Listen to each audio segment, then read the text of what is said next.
হালকা শীতের পরশে যখন বঙ্গবাসী একটু স্বস্তি পাচ্ছিল, ঠিক সেই সময়ই আবহাওয়ার চিত্র আবার বদলে গেল।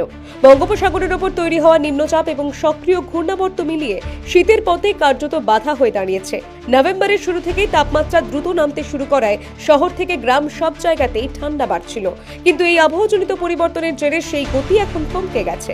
আলিপুর আবহাওয়া দপ্তর জানিয়েছে, আগামী 2 থেকে 3 দিনের মধ্যে রাজ্যের বিভিন্ন জেলায় রাতের তাপমাত্রা 2 থেকে 3 ডিগ্রি বাড়তে পারে, অর্থাৎ শীতের তীব্রতা কিছুটা হলেও কমবে।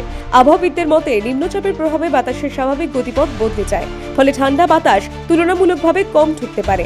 এই কারণেই রাজ্যের উপর শীতের দাপট সাময়িকভাবে কমছে। শীত কমলেও কুয়াশার প্রভাব কয়েকটি জেলায় আরও বাড়বে বলে সতর্ক করছে আবহাওয়া দপ্তর। কলকাতা সহ দক্ষিণবঙ্গের বেশ কয়েকটি জেলায় তাপমাত্রা যে বাড়ছে তা প্রায় স্পষ্ট। কলকাতার সর্বনিম্ন তাপমাত্রা পৌঁছেছে 18 ডিগ্রি সেলসিয়াসের ঘরে। পশ্চিমের জেলাগুলিতে রাতের পারদ থাকবে 14 ডিগ্রির কাছাকাছি। ওই অঞ্চলগুলিতেই ভোরের দিকে কুয়াশা সবচেয়ে বেশি থাকবে বলে পূর্বাভাস। এখন সকলের নজর একই জায়গায়, কবে শেষ হবে নিম্নচাপের প্রভাব আর কবে নামবে সেই প্রত্যাশিত শীত। আবহাওয়ার এই অনিশ্চয়তাই আপাতত ঠান্ডার পথে বড় বাধা।